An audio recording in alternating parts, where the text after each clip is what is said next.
Buongiorno a tutti, grazie di questa gioia di vedere questa sala piena di persone interessate.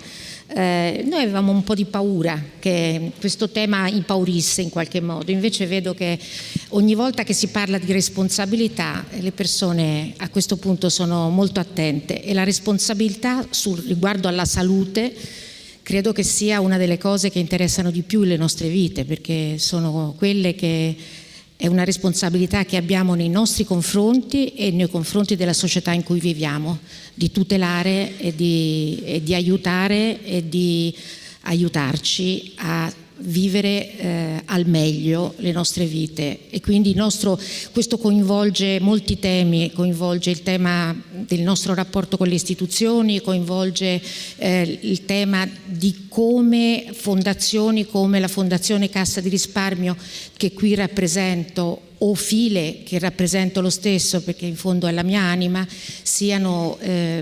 lavorino in questo campo, e come si debbano in qualche modo integrare e fare un lavoro che complementarmente sia utile per la società. Bene, io ho l'onore di presentare oggi la dottoressa Heath. Credo che poi ne parlerà Alfredo Zuppiroli, ma presenterò anche lui. Iona Heath ha lavorato e lavora in Inghilterra come medico di famiglia ed è già presidente del Royal College of General Practitioners, quindi del collegio generale dei medici, e presidente del comitato etico del British Medical Journal. Quindi si intende di etica, si intende di sanità, si intende di assistenza. Ha scritto un libro, il libro per cui io l'ho conosciuta, un libro che è uscito vari anni fa, che si chiama Modi di morire, quindi perché chiaramente la mia anima File e di cure palliative era molto interessata a questo tema.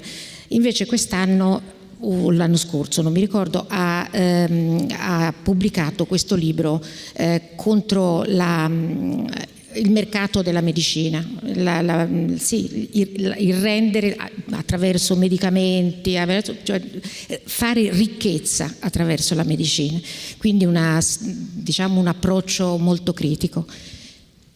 Oggi parlerà, credo, un po' di tutto, parlerà anche della sua esperienza in Inghilterra, quindi è abbastanza interessante vedere come altri paesi si sono mossi. Alfredo Zuppiroli la presenterà e probabilmente farà delle domande e indirizzerà questa conversazione. Alfredo Zuppiroli è cardiologo, è stato primario qui a Santa Maria Nuova, è una persona che io come File conosco da 20 anni e che si è sempre occupato della cardiologia in ogni stadio, e ha sempre voluto che la cardiologia, come non era prima, facesse parte delle cure palliative, ovvero che le cure palliative potessero curare anche malati oncologici, perché inizialmente le cure palliative erano riservate solo a malati oncologici e non cardiologici.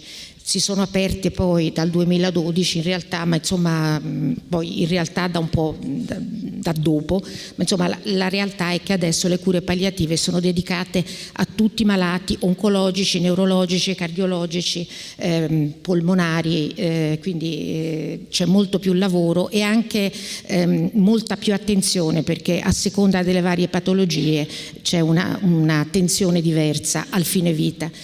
Alfredo fa parte del nostro comitato scientifico di File, è una persona che crede molto alla relazione, ritiene che la relazione sia alla base del processo di cura, e poi è chiaro ci vuole la professionalità scientifica del medico che sa dosare, no? Però la base di questo è la relazione, e questo si ritorna a quello che poi è successo pochi giorni fa, cioè se Dio vuole la legge che è uscita sulle DAT, che è una legge che in qualche modo dà la possibilità, attraverso proprio una relazione tra medico-paziente, o medico o paziente, equipe e familiari di poter decidere di se stessi, e credo che questo sia un grande punto a cui noi siamo arrivati. Bene, vi auguro vi devo dare 2 notizie. Allora, che ci saranno i nostri ultimi 3 incontri, che saranno al Nicolini, e sarà Don Virgilio Colmegna, che sarà responsabilità, parlerà di responsabilità e l'accoglienza, Piovani il 17 marzo che parlerà responsabilità e la musica, e infine il 24 marzo Sabino Cassese, che penso conosciate tutti, che parlerà di responsabilità e diritti. Io credo che abbiamo cercato di coprire un po' tutti i temi, e spero che anche quest'anno sia stato per voi un momento di riflessione che vi sia servito. E poi un'altra comunicazione, che a Villa Bardini, e questo per i nonni credo, ma non solo per i nonni, per tutti, ci sarà l'inaugurazione il 13 febbraio fino al 3 giugno di questa mostra che è Pinocchio, Harry Potter e Topolino, Heidi e tutti gli altri, tratti dalla collezione Salani. Credo che possa essere per i bambini un momento divertente, e niente, forse anche per noi grandi, che qualche volta non ci fa male tornare bambini. Grazie e buon ascolto.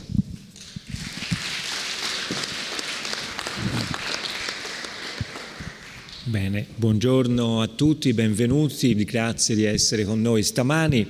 Ringrazio Donatella della presentazione, ringrazio la Fondazione Cassa di Risparmio per avermi invitato a presentare un personaggio molto importante, molto conosciuta non solo in Europa ma direi veramente in tutto il mondo. Ieri sera, parlando con Iona Heath e chiedendole come aveva piacere che io la presentassi, lei mi ha risposto medico di famiglia. E in questo family doctor, in questo famiglia, c'è tutto un senso dell'importanza della relazione, del contestualizzare, del conoscere il malato e non soltanto la malattia. Privilegio, direi, che è riservato soltanto ai medici di famiglia, ai medici di medicina generale, perché noi specialisti ospedalieri purtroppo siamo spesso troppo allontanati, gioco forza, dal conoscere proprio il contesto sociale, l'esperienza, in una parola quella che si chiama la biografia di una persona insieme alla biologia. Poi Iona Heath è molto di più che medico di famiglia, già Donatella ci ha ricordato i suoi ruoli istituzionali come presidente di tutti i medici del Servizio Sanitario Britannico, il comitato etico del British Medical Journal. Ha scritto molti libri, i 2 citati da Donatella sono i 2 tradotti in italiano, Modi di morire e Contro il mercato della salute, però ha scritto moltissimi altri libri in lingua inglese sulle medical humanities, sulla comunicazione medico-paziente, tutti sempre centrati sull'importanza, come ci ricordava Donatella, della relazione e del tempo da dedicare alla relazione. Non voglio prendere altro tempo perché siamo qui tutti per ascoltare Iona Heath, e il tempo che guadagniamo ora poi ce lo ritroviamo dopo per una discussione che spero sia feconda. Quindi do senz'altro la parola a Iona Heath, ringraziandola di essere qui con noi oggi. Grazie Iona.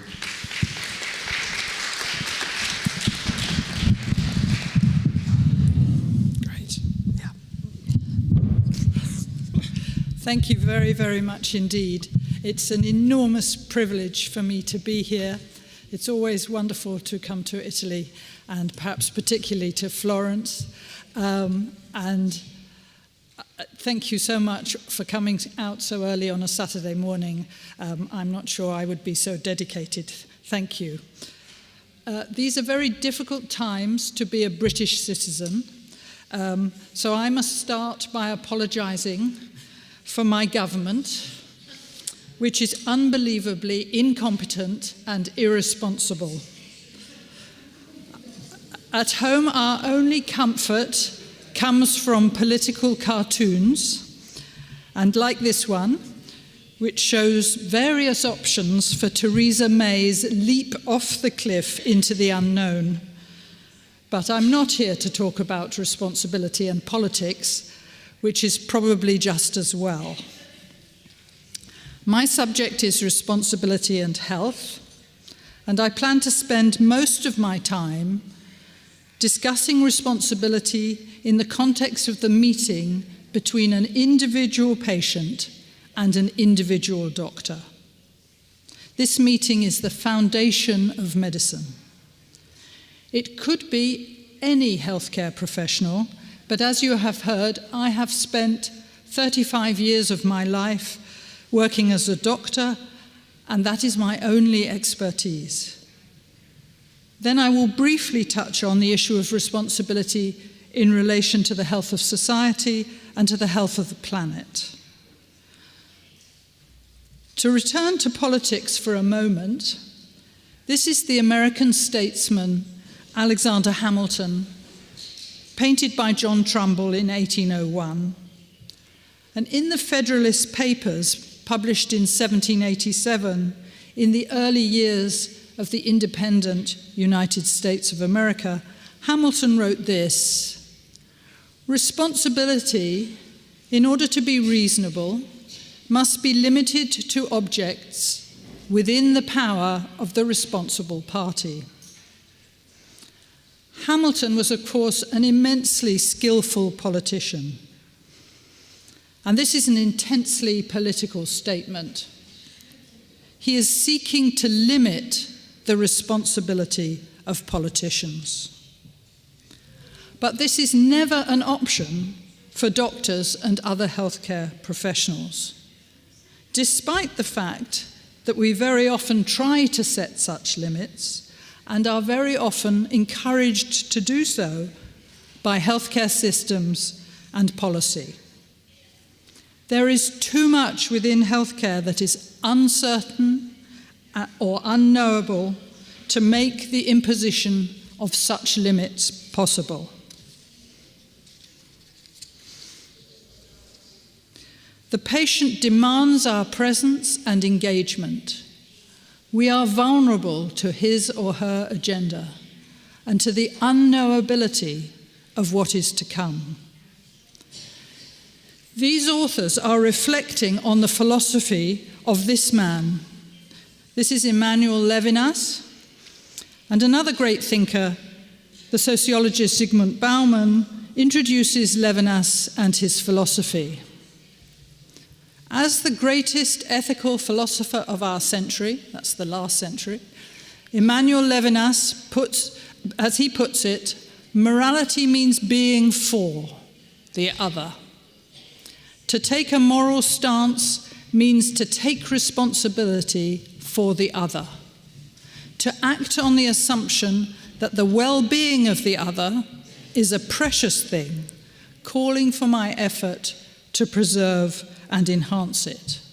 So for everybody, for all of us, to take a moral stance means to take responsibility for the other.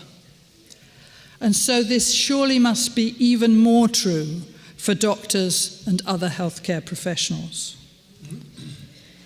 Yet how do professionals undertake this being for the fundamentally unknowable other in each of our patients? We must do it by being open and vulnerable ourselves, and we can only do this face to face. Levinas claims that we feel responsibility even from the smallest face-to-face interactions.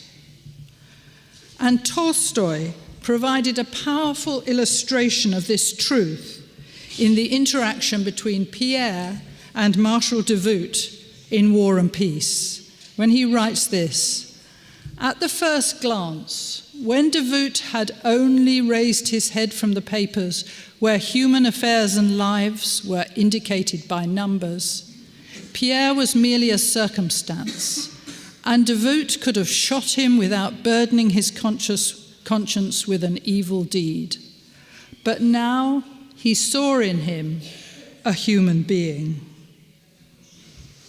Within contemporary medicine and healthcare, human lives are also indicated by numbers, which serves to distance them. And this distance can too easily shield us from the immediate responsibility of the face-to-face. But if we let this happen, we fail.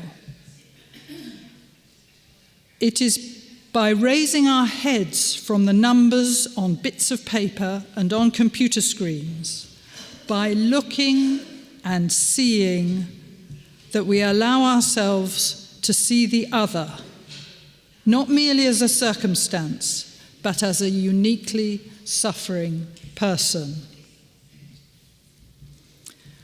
We all recognize certain injuries that almost invariably cause suffering. The death or suffering of loved ones, powerlessness, helplessness, hopelessness, torture, the loss of a life's work, deep betrayal, physical agony, isolation, homelessness, memory failure, and unremitting fear. Each touches features common to us all, yet each contains features that must be defined in terms of a specific person at a specific time. Medical science and technology has almost nothing to offer in the face of almost all these modes of suffering, but responding to them remains absolutely fundamental to clinical work. And to respond adequately, we must see the suffering in terms of the specific person at a specific time. Pasternak's Dr. Zhivago knows this. The mystery of the individual is precisely what must be put into the facts to make them meaningful. So where have we gone wrong? Biomedical science has produced enormous benefits for humanity. But this has tended to obscure the fact that science has not only been a force for good, but also a cause of substantial harm. Many of the problems within contemporary healthcare have their roots in a very persistent strand of positivism within biomedicine and healthcare policy. Positivists believe that progress in science and progress in ethics and politics go together, and that as scientific knowledge advances and becomes more systematically organized, human values will increasingly converge. Today, almost the only people who appear to retain a belief in this positivist convergence of science, ethics, and politics are some of those working in medical science and some politicians in rich Western nations. The rest of us know that science, ethics, and politics have long since parted company, and that the ethics of scientific research in medicine has been deeply compromised by vested interest and greed. Yet the undoubted achievements of biomedicine have tended to blind us to its limits and its harms, and the success tempts us all the time to apply technical solutions to the profound existential problems of finding meaning in the face of the human inevitabilities of suffering, loss, and death. Such a project is profoundly irresponsible and doomed to costly failure because it ignores the realities of the human condition. The great myth of biomedicine and healthcare policy is that everyone sharing a diagnostic label is essentially the same and should be treated in the same standardized way. And further, that doctors are also interchangeable. Any doctor will do, and the subjectivity of both the patients and their doctors have been completely marginalized, and the importance of the intersubjective relationship between doctor and patient has been similarly ignored, to the great detriment of patients and doctors alike. At the launch event for this book in 2007, the British educationalist Della Fish spoke about professionalism, and not just medical professionalism. And she spoke about it being epistemology plus ontology, which of course I didn't understand. Put more simply, what you know and who you are. Medical education, at least in my country, has concentrated almost entirely on what doctors know and neglected to pay real attention to who they are in terms of their unique histories, personalities, vulnerabilities, etc., etc.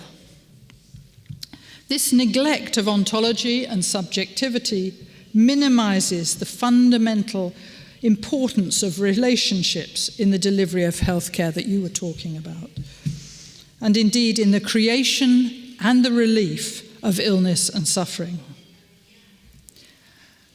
I can't read all this, but there are important differences between what is called transactional care on the left and relational care on the right. But these are not mutually exclusive. Aspects of transactional care are frequently needed, but the importance of relational care has been neglected as healthcare has become inexorably more standardized, more bureaucratized, and more commodified. Just to pick out a few, in transactional care, professionals are seen as givers or suppliers of services. In relational care, professionals recognize that in their encounters with patients, they both give and receive. In transactional care, the focus is on counting and calculation. This can be seen as objective. In relational care, the focus is on thoughtful, purposeful judgment. This is necessarily subjective. In transactional care, reflection is on facts and figures. In relational care, reflection is on feelings and ethics. So I hope you can see that transactional care is founded on epistemology, on what we know, relational care on ontology, on who we are. And in transactional care, responsibility for the quality of care lies within the system, and it's dispersed and fragmented, whereas responsibility for relational care is always focused and always personal. Whatever the context, healthcare professionals feel their way on the edges of the unknown. They endlessly create, negotiate, and develop meanings. Engage all the time with multiple activities, factors, and perspectives. Ceaselessly formulate problems and solutions, and learn to live with the insoluble, the ephemeral, the tentative, and the incomplete. The doctor is involved the instant the patient is asked to tell his or her story. This moment is the ever-recurring constitution of whole-person medicine. The whole person is suggested through the ambiguity and incompleteness of the story. Heaps of facts about a person never make a whole. There is always more to learn. Interest sharpens the senses of the doctor at the horizons of unknowing.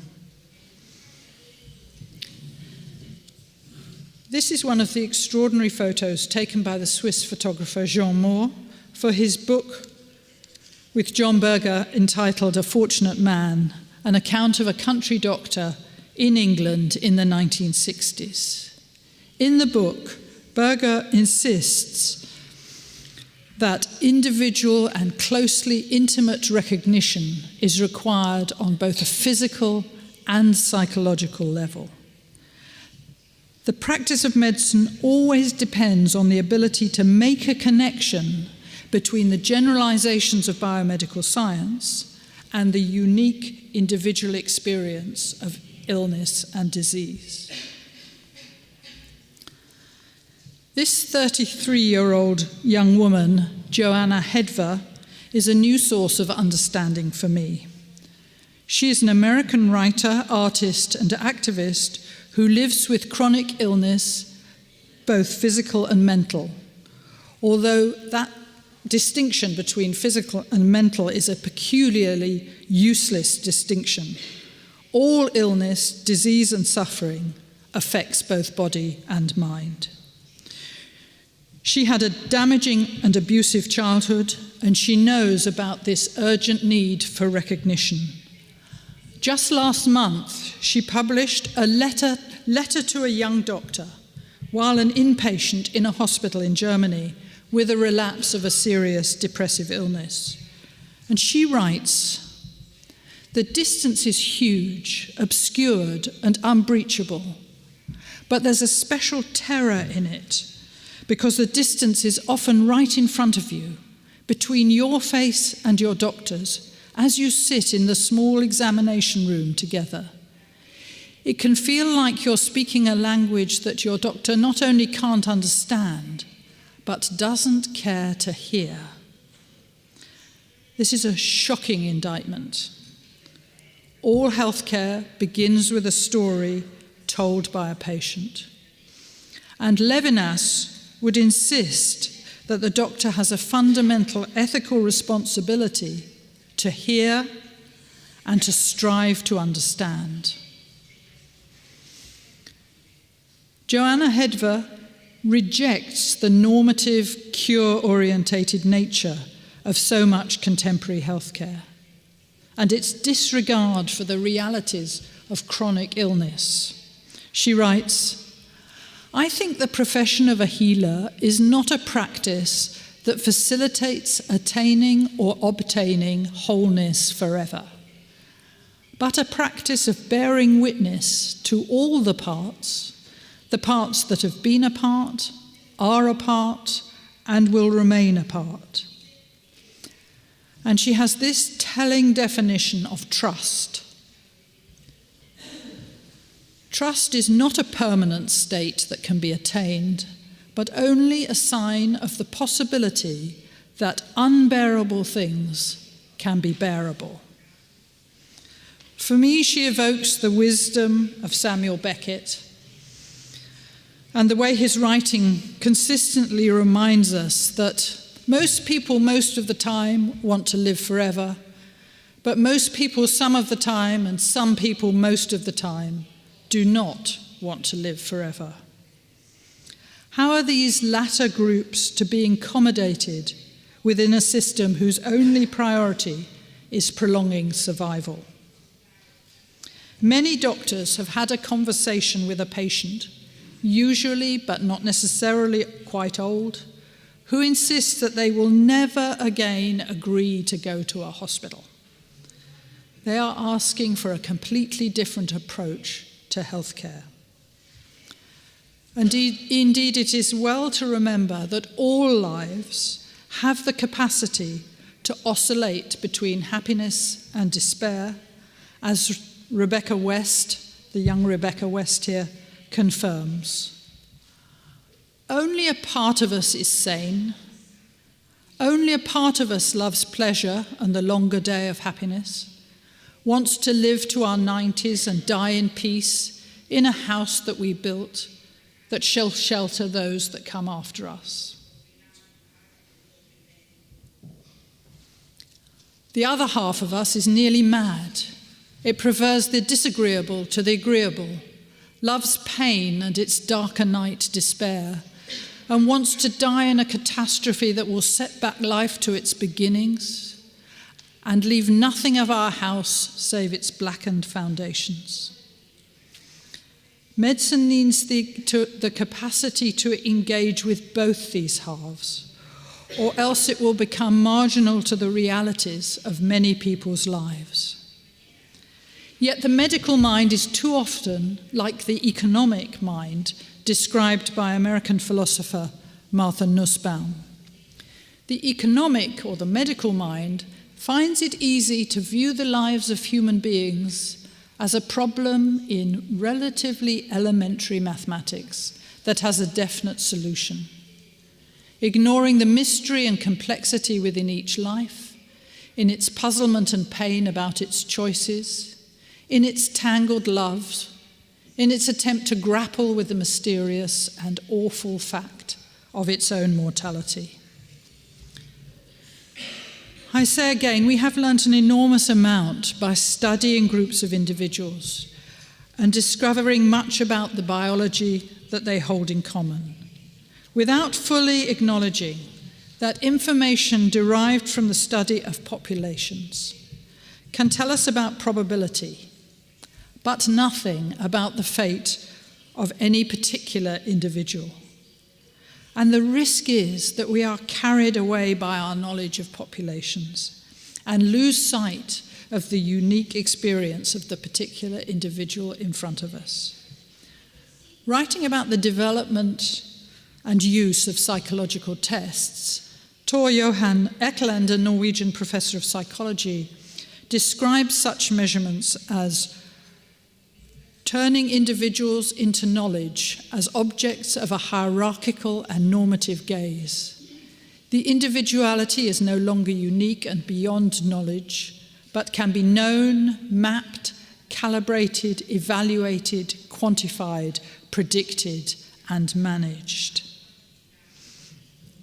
Our perception and our understanding of real lives goes missing.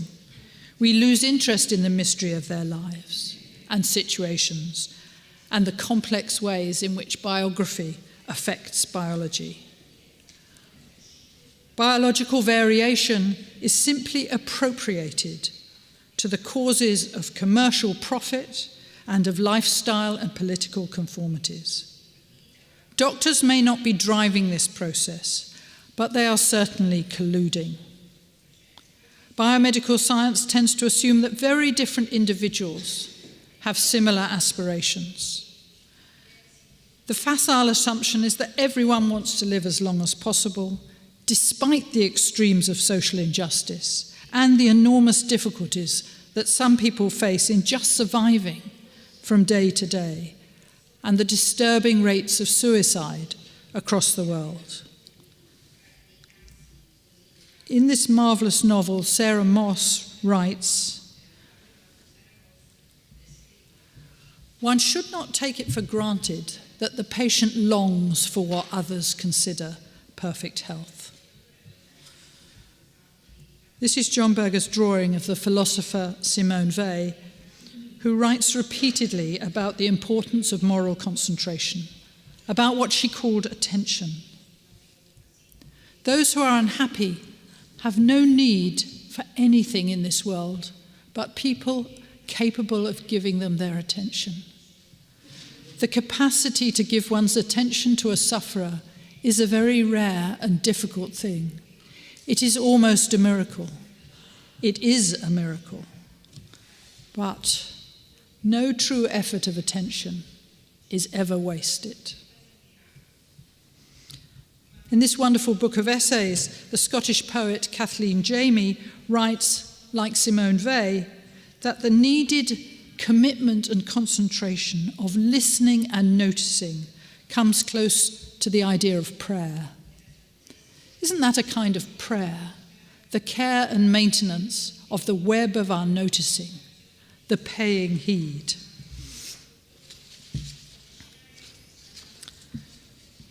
Eventually, and only after we have listened intently and given our full attention, doctors have the responsibility to provide what the great Irish novelist Sebastian Barry describes as the solace of an answer. In his novel, The Secret Scripture, Barry describes that strange responsibility we feel towards others when they speak, to offer them the solace of an answer. And when we look more closely at the meanings of that wonderful word solace, we can see immediately how relevant this is to the work of healthcare. Here is another of Jean Maux's photographs for A Fortunate Man. And Berger writes, you must forgive the exclusive personal pronoun in this quotation. It is the doctor's acceptance of what the patient tells him and the accuracy of his appreciation as he suggests how different parts of his life may fit together. It is this which then persuades the patient that he and the doctor and other men are comparable, because whatever he says of himself or his fears or his fantasies seem to be at least as familiar to the doctor as to him. He is no longer an exception. He can be recognized, and this is the prerequisite for cure or adaptation.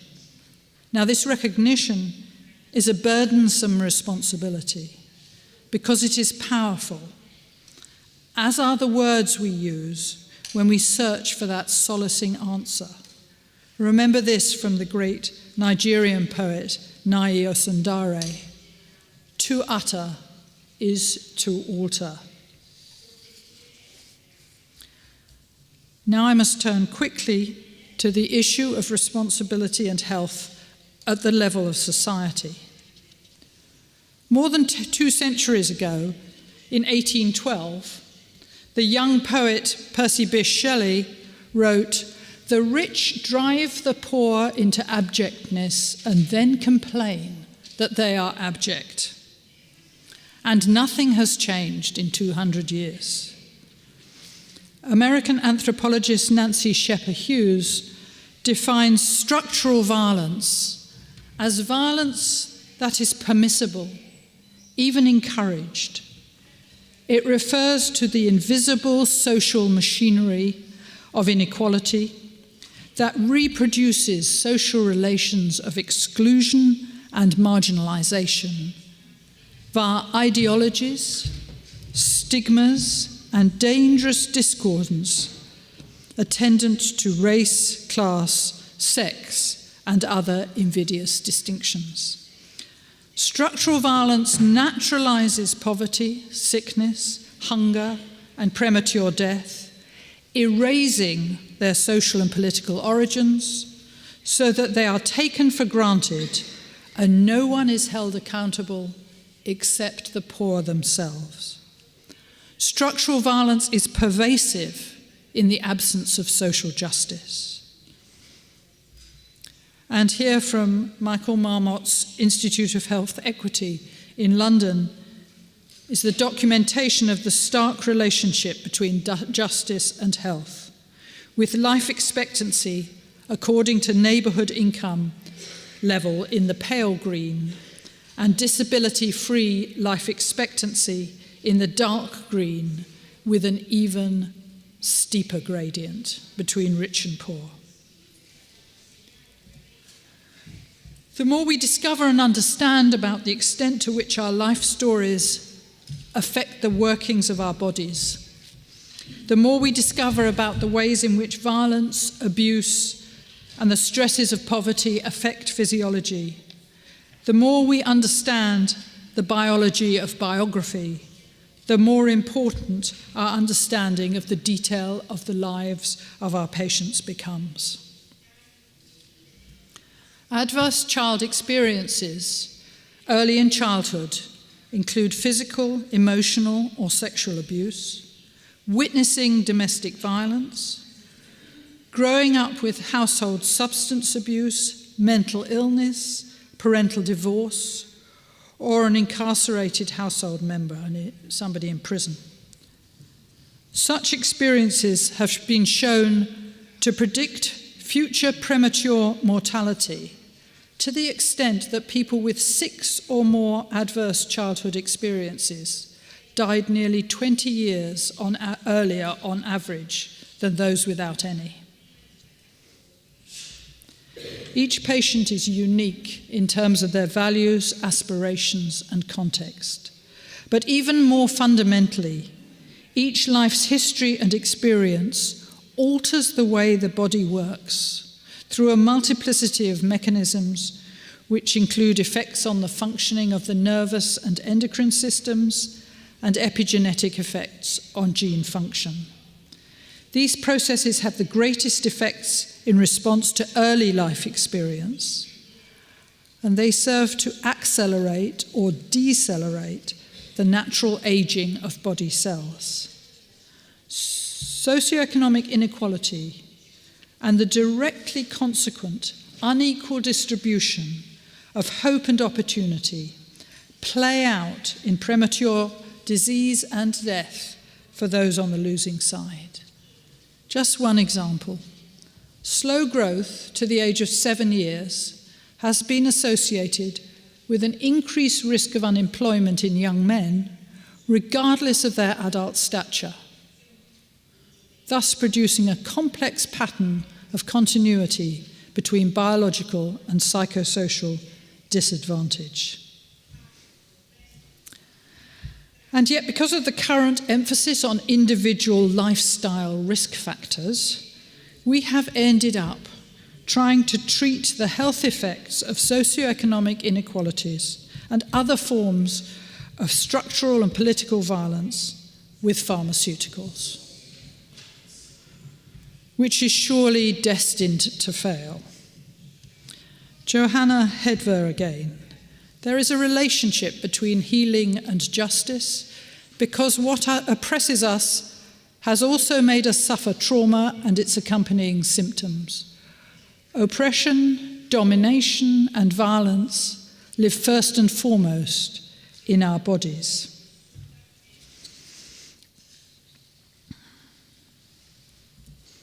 Our own freedom and our very reality depend upon the accuracy with which we are able to perceive the suffering around us, to bear witness to it, and to revolt against it. In the context of an unjust society, we all share this responsibility to perceive the suffering around us, to bear witness to it, and to revolt against it. Now, finally, the issue of responsibility and health at the level of the planet. Evaluate Pharma, one word, describes itself as an organization which brings senior decision makers within the pharmaceutical industry, provides senior decision makers within the pharmaceutical industry with models of their sector from the viewpoint of the world's financial markets. And this is their report from last year. It's not, you will guess, it's not my usual reading matter, but you should always read your enemies. This report claims that worldwide prescription drug sales are forecasted to grow at a robust 6.5% compound annual growth rate through 2022 to reach $1.06 trillion.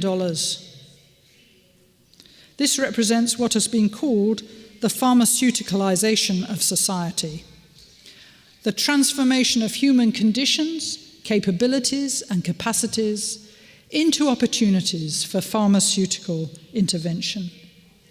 Disease used to be regarded as a misfortune, but is now seen as an opportunity for profit.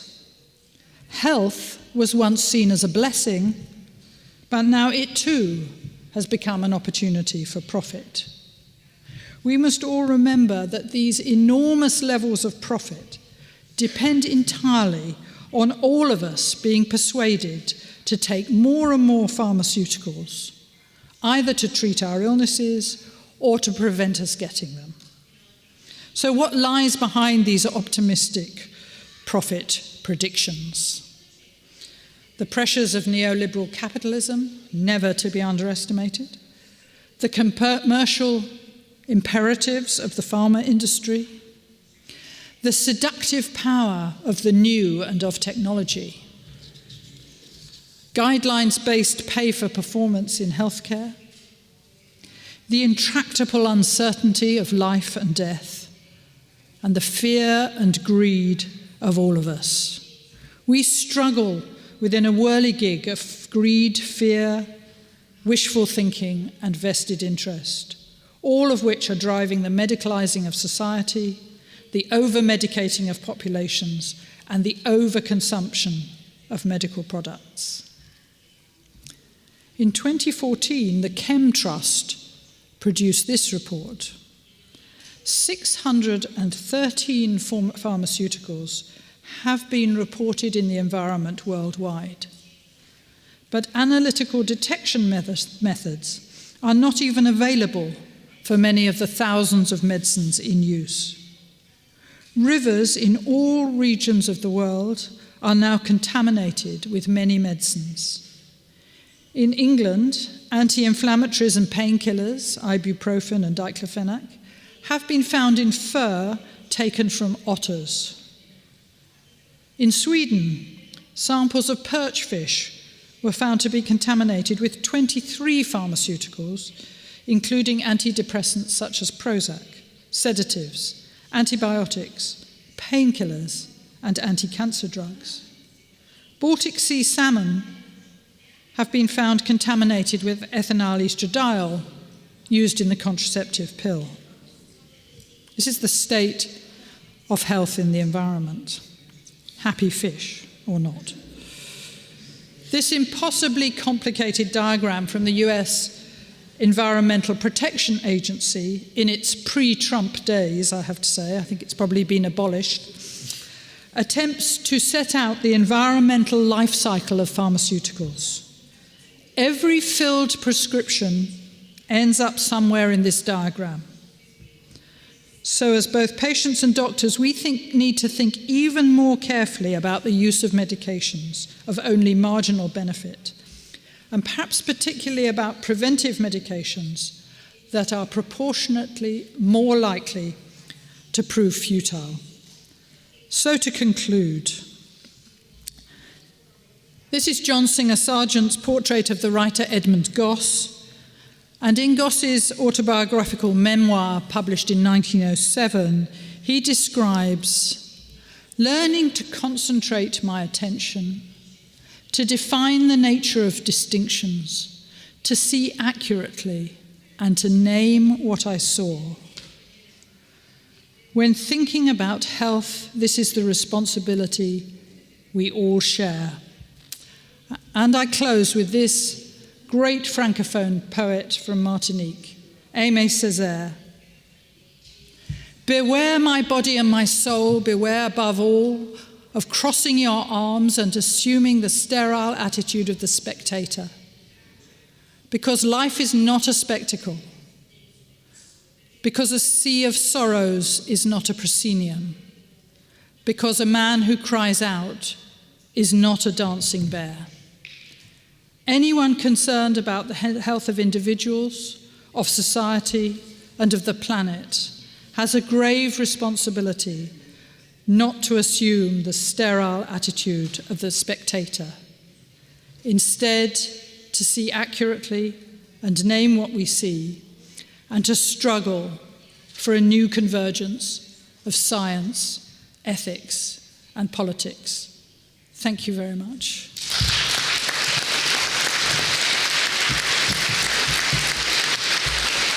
Thank you.